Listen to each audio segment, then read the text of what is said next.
Buen día, Javier, Federico, María Florencia Rarepol, te saludamos de La Voz en Vivo. ¿Qué tal? ¿Cómo están? Buenos días. Buen día, Javier. Un gusto y gracias por este contacto. Es muy valioso poder escucharte porque tenés ese conocimiento, tenés ese pulso. Primero que nada, ¿cuán factible es posible que Milei consiga un auxilio, algún tipo de flujo de dinero del gobierno de los Estados Unidos? Mira, vos viste que cuando uno habla con la prensa, hacer declaraciones muy, o sea, 100% seguras es un problema, porque después las cosas cambian y uno queda en el archivo, ¿no? Yo Sí. te diría que si Trump no fuese presidente, las chances son cero, porque nunca se ha hecho, salvo en México, que fue una situación totalmente diferente, y desde entonces Estados Unidos tenía o tiene como política que toda la ayuda financiera que Estados Unidos otorga a países que tienen problemas de liquidez, como es el caso de la Argentina, o sea, no para países en guerra, etcétera, etcétera, Ujú. sino para países que tienen problemas de liquidez, se canalizan a través del Fondo Monetario Internacional. Esa ha sido la política de Estados Unidos a rajatabla y tiene una lógica que ahora voy a explicar. Ahora, con Trump todo es posible. O sea, Trump es un presidente totalmente diferente a los presidentes que hemos tenido en Estados Unidos, de todos los signos políticos, porque es un presidente que va un día, se reúne con Putin, dice, tengo el problema solucionado, después vuelve, no hay nada, etcétera, etcétera. Entonces, no lo sé. Yo creo que, insisto, por lo que yo he hablado con colegas, amigos, exfuncionarios, gente del mercado que está en Washington, que está en Nueva York, me dicen, si hay algo de ayuda, no va a ser ese número, dicen, y seguramente se canalice a través del fondo. ¿Por qué se No van canaliza a a ser, través del perdón, los fondo? 30.000 millones. No van a ser 30.000 millones. Claro, A eso. y se canalizaría a través del Fondo Monetario porque a Estados Unidos le sale más barato. Cada dólar que pone Estados Unidos, si lo pone a través del fondo, participan otros países, se capitaliza de otra manera el Fondo Monetario, entonces no le sale lo mismo. Y además porque Estados Unidos tiene un compromiso con el Fondo Monetario. Eh, de todas maneras, yo creo que la cifra, asumamos que no es 30.000 millones, asumamos que es algo, pero no sabemos cuánto. El gobierno, como vos dijiste, Florencia, ha bajado las expectativas. Ayer decían que en las próximas semanas van a decir que tenemos garantizados los pagos. Próximas semanas, garantizar los pagos. Eso ya habla de otro lenguaje. No viene mañana Trump a decirle tenés 30.000 millones. Eso hay que tomarlo en cuenta.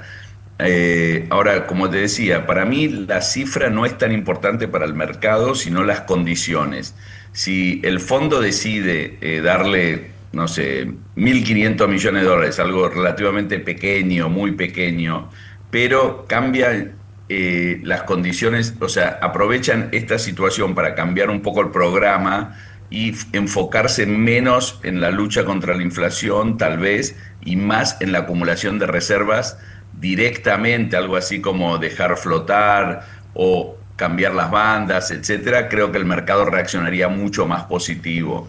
El mercado desconfía de bandas que para el mercado y también para los argentinos, claramente, y son bandas que no reflejan la realidad de la situación cambiaria argentina. O sea, Javier, Federico, te saludo. ¿La sola posibilidad de que exista ayuda podría calmar los mercados en los próximos días? Después se verá cuánto y cómo. Sí, pero ojo, yo creo que la ayuda nunca viene de un día para el otro, salvo que hayan trabajado en esto desde hace bastante. Es muy complicado que la burocracia americana o la burocracia del fondo trabaje tan rápido en una situación que se ha desencadenado relativamente rápido después de las elecciones, ¿no? El gobierno insiste que este es un tema electoral, es un tema político, es un tema de la oposición y el mercado no lo ve tan así. Claramente las elecciones han acelerado esta situación de crisis, claramente porque el mercado se asusta ante la posible victoria, tal vez, o retorno del peronismo, o del peronismo más radicalizado, llamémoslo, yo creo que del peronismo más radicalizado, pero de todas maneras el mercado ya venía desde el principio de año cuestionando, primero intelectualmente, después prácticamente, con la venta de bonos, aumento de riesgo país, con la suba de tasas, venía cuestionando esta acumulación de reservas. El mercado viene enfocándose en esta discusión desde prácticamente, como decía, a principio de año. En febrero a principios de febrero de este año, o sea, mucho antes de cualquier indicio de conflictividad política, el presidente Milei escribió un artículo en el diario La Nación donde explicaba por qué el dólar tenía que irse a 600, 800, 900 dólares, no me acuerdo. Y el mercado cuestionó eso desde el día 1. Así que y también el mercado cuestionó el acuerdo con el fondo en términos de la rapidez en que se iban a acumular reservas. No es algo nuevo, no es que el equipo económico se despierta y dice, che, yo tenía unas bandas que me parecía que iban a funcionar perfecto y de repente no funcionaron.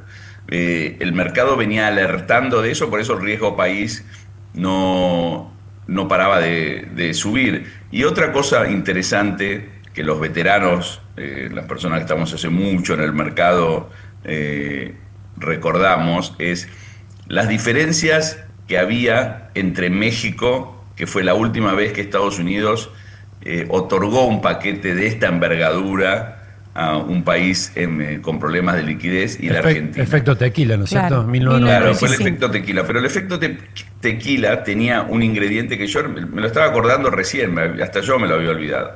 En el año 93, fue un año extraordinario para los mercados emergentes, un año donde todo, incluso la Argentina, México, Brasil, todos los países tuvieron unos rallies fenomenales, porque, se dio así. En el año 94, la Reserva Federal empezó a subir la tasa, y todos los países emergentes sufrieron turbulencias, porque Estados Unidos subía la tasa. Parte de esa suba de tasas, que fue muy agresiva, fue a raíz de esa suba de tasas que México entró en un problema, porque no podía emitir en el mercado, etcétera, etcétera. Y ahí fue donde Estados Unidos se involucró. Ahora tenemos una situación de baja de tasas, y los mercados emergentes raleando. El problema argentino, nos guste, no nos guste, es un problema interno. Acá no importa, acá no hay un impacto externo, no hay una sequía, no hay caída en los precios de los commodities, tampoco hay suba de tasas de la Reserva Federal, no hay un conflicto bélico. Acá es un conflicto o una discusión interna, ya sea entre la oposición y el gobierno, o ya sea entre los mercados y el gobierno por un tema de el nivel del dólar, la acumulación de reservas, si hay reservas líquidas, ¿no? Claro. Así que es un problema totalmente diferente. Pero vuelvo a repetir, estamos en un fondo monetario que tiene una parte política y una parte técnica. En la parte política, con Trump, todo es posible, y en la parte técnica me da la sensación que va a haber más cuidado en otorgar dineros adicionales. Bien, en el panorama que plantea Javier queda claro otra pregunta clave: ¿para qué? O sea, ¿para qué darían mayor cantidad de dólares a Argentina con este esquema que claramente lo único que hace es perder dólares vendiéndolos, tratando de sostener artificialmente un precio? Y ahí va también la pregunta de los condicionantes. ¿Con qué condicionante llegaría ese dinero? Si llega, algo empezaste a decir. Claro, yo la verdad me pasé todo el fin de semana charlando con amigos del mercado para entender mejor en qué le convenía al gobierno plantar o discutir esto o hacer correr este tipo de versiones, si es así que fue el gobierno el que lo hizo.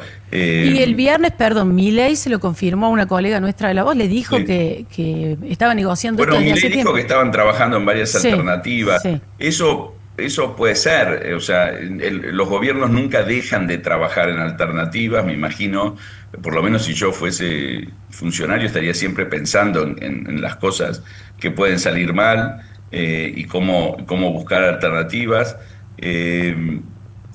La verdad que sí, que hoy en día cuesta entender la lógica del gobierno. El gobierno insiste que este es un tema político y electoral, el mercado no está de acuerdo con eso. Creo que a medida que pasen los días eso se va a ver más reflejado en la actividad del mercado y también en la visita que hagan a Argentina miembros, o sea, fondos, etcétera. Hoy, esta semana, la anterior, la que viene, van a venir muchos fondos que están preocupados por la situación, fondos de afuera, que se interiorizan y seguramente mencionen, también otros economistas. Esto tiene que ver, me parece, también mucho con el estilo de este gobierno, hasta qué punto escuchan otras voces, etcétera, o se encierran.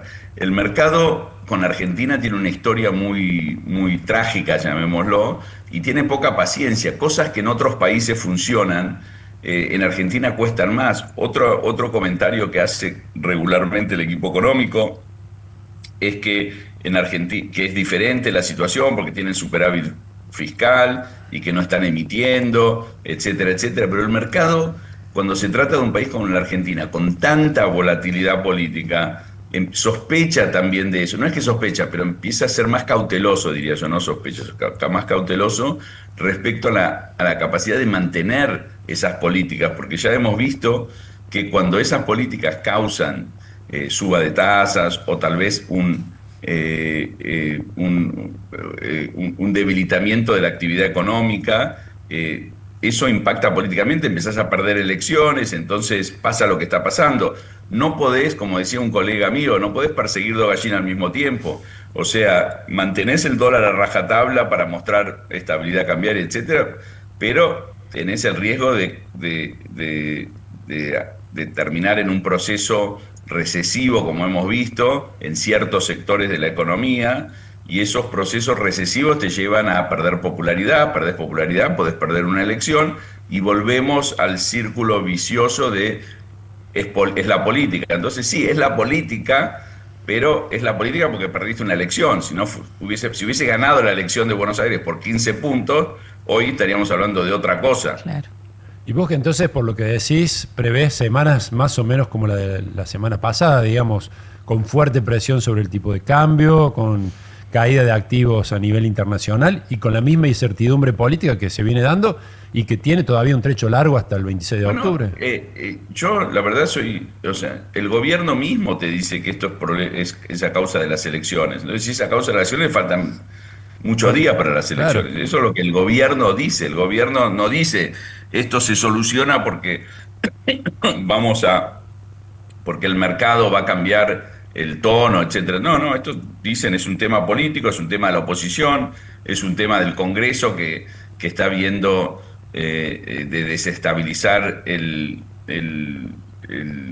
la política fiscal de superávit, etcétera, etcétera. Entonces, es el mismo gobierno el que mantiene viva esta idea de que va a haber turbulencia por lo menos hasta las elecciones.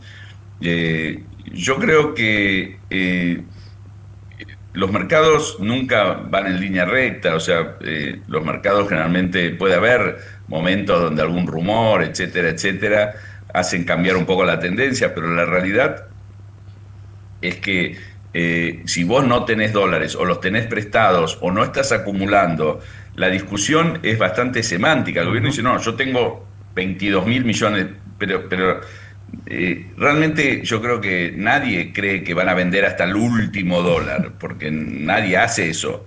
Entonces es una discusión bastante semántica. ¿Cuántos dólares realmente hay? El mercado quiere que acumulen nuevos dólares, no claro, que gasten los que tienen. Claro. Justamente que decís esa frase que la dijo el ministro Luis Caputo, te quería preguntar por él, por su figura, porque bueno, viene de un mundo que vos conoces muy bien. Él fue el jefe de trading de JP Morgan, un banco enorme para toda la región durante mucho tiempo.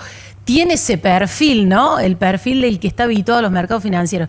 Y hay mucha gente, ya empieza a escucharse de parte de algunas personas, de algunos economistas que dicen, bueno, ya no es el ministro de Economía para este momento, era el ministro de Economía para el arranque, la situación explosiva en materia de reservas y demás que recibió el gobierno, estabilizar ese primer tramo. Ahora ya le faltan, ¿no?, los conocimientos técnicos, también se lo cuestiona como imprudente a veces por estas declaraciones, no sé si tiene que ver con esa cultura económica de donde viene. ¿Vos cómo ves la figura de Caputo para timonear este proceso?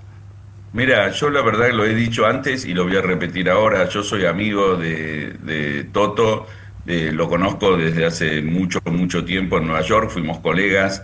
Eso no quiere decir que esté de acuerdo en todo lo que él hace, ni mucho menos, pero no voy a limar su figura. Me parece que un gobierno es mucho más que un ministro de Economía. Es un error verlo de esa manera. Yo siempre hago la comparación entre Estados Unidos y Argentina en lo deportivo, ¿no? Yo soy un fanático del fútbol americano y en el fútbol americano, cuando se contrata un director técnico, generalmente se espera que el primer año pierda muchos partidos porque está cambiando el club, está cambiando jugadores, está planeando una estrategia, y de a poco esperan 3 años más o menos para consolidar el equipo.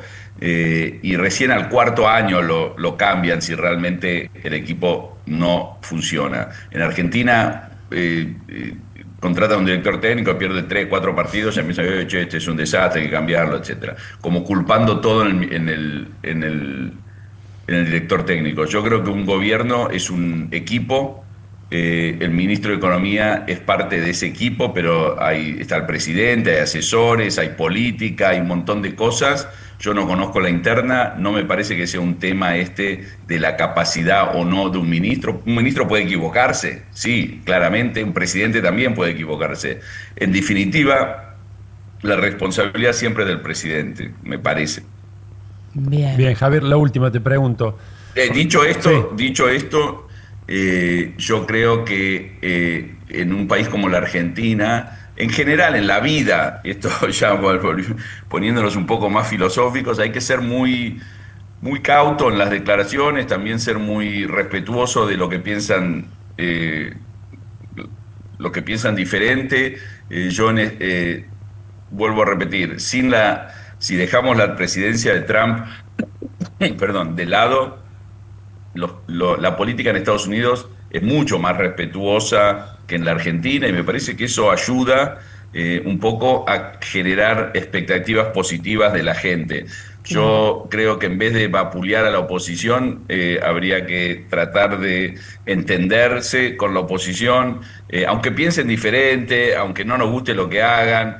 Es parte de un gobierno tener buena relación con la oposición. O sea, hace fuerte un gobierno llevarse bien con la oposición y no lo debilita. Bien. No, te decía la última. Por la filosofía, supongo que no, pero por la filosofía de este gobierno, ¿es imposible pensar un regreso al cepo? No, yo creo que hay otras alternativas. Creo que ante esa situación, o sea, uno pone el cepo cuando realmente está en una situación límite.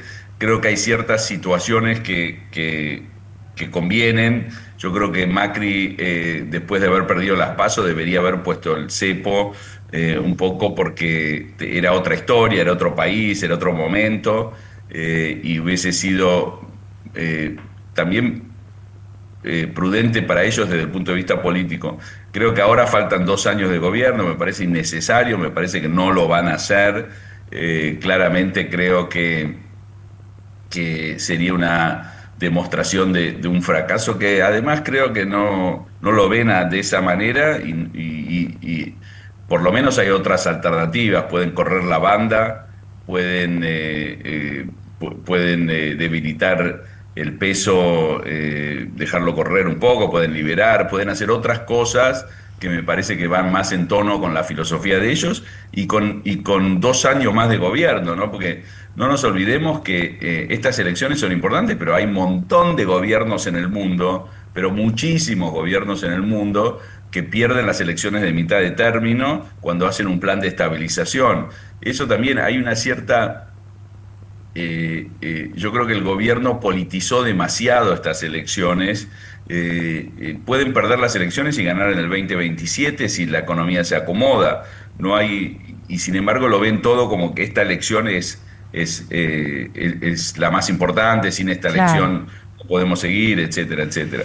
Así que yo creo que no van a ir por ese camino. Bien, y para completar eso, desde lo político, Javier, ¿te parece que ayuda también a recomponer expectativas y recomponer confianza en el mercado algún, por ejemplo, cambio de gabinete más contundente en el gobierno, que el gobierno deje ingresar a alguien, alguna figura, por ejemplo, del PRO? Se habló mucho el fin de semana de eso. Algo en ese terreno como para bajar el riesgo Congreso, digamos. Sí, yo creo que todo eso ayudaría mucho.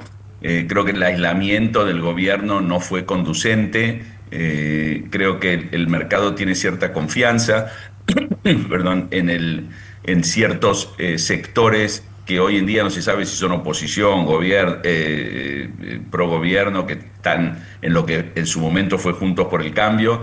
Creo que hay que consolidar esa base, que no podés aislarte.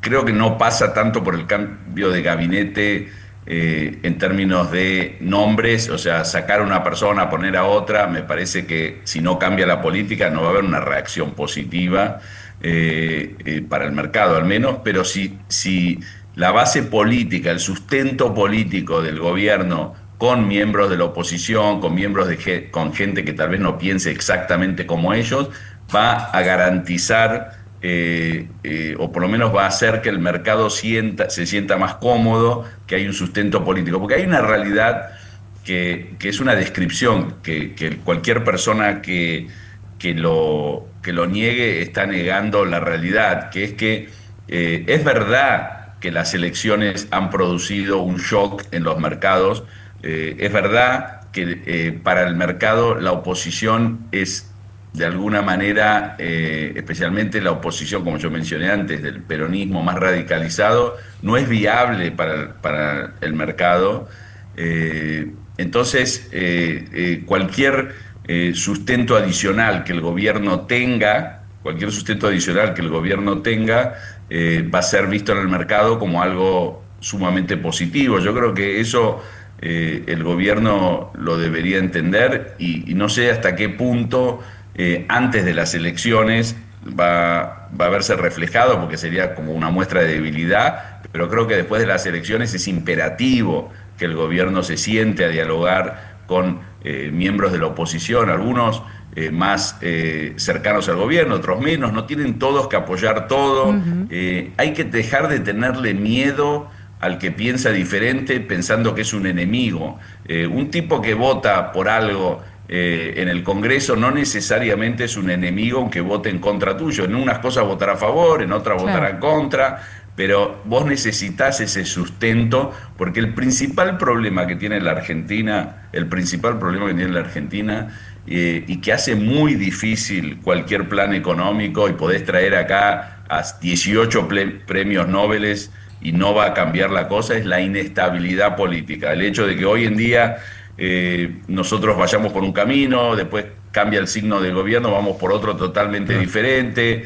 Esa sensación de que en la Argentina no hay consenso básico para ciertas cosas hace casi imposible cualquier plan económico. También le va a pasar a alguien del signo político diferente. Es imperativo que se junten en Olivos durante una semana los líderes de todos los partidos políticos, y aunque sea se miren la cara, claro, pero que estén uno con el otro, escuchando y dando a la sociedad y al mercado y a los inversores y a los argentinos esa sensación de que hay ciertos consensos básicos, como los tienen todos los países. Todos los países tienen ciertos consensos básicos de economía, y eso se debería lograr, porque si no, ese nivel de inestabilidad política hace muy difícil que la gente confíe en el largo plazo, y sin el largo plazo somos rehenes de esta volatilidad casi mensual que tenemos, que es muy tóxica.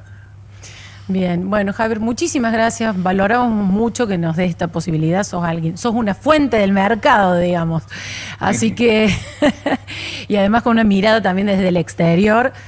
Así que muchísimas gracias por este contacto. Bueno, les mando un fuerte abrazo. Gracias. Muchas gracias. Gracias, Javier Timerman, bueno, uno de los que más conoce el mercado y uno de los que abrió el paraguas sobre la posibilidad de que haya una ayuda del Tesoro directamente. Él dice, no cree que venga por ahí, sino por el lado del Fondo Monetario Internacional. Exactamente. Es que si vos te pones a pensar, viste, la última vez que se hizo una ayuda de estas características es una línea de estabilización cambiaria, del Fondo de Estabilización Cambiaria que tiene el Tesoro norteamericano.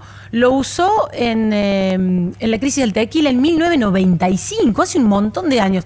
Y vos decís, ¿para qué nos van a dar más plata para que esos dólares se vayan de la misma manera que se están yendo los dólares que ya nos prestó el Fondo Monetario? O sea, con un esquema que tiene esa dificultad, que no junta reservas, que no se hace de manera genuina de otra fuente de dólares. Y eso es lo que le decía, el mercado para tener confianza, requerir confianza, necesita eso. Y quien te presta, también, porque vos decís, le presto 10.000 más, presto 5.000 más, 5.000 millones de dólares más, 10.000 millones de dólares más, y va a pasar lo mismo. Como en el 2018, ¿no? Cuando llegaron 45.000 millones que empezaron a irse hasta que terminó, como decía Timerman, en el cepo, porque finalmente la salida fue cerrar la salida de dólares porque la confianza no regresó y también, como marcaba Timerman, el problema central de no hay acuerdos básicos, entonces nadie confía en Argentina.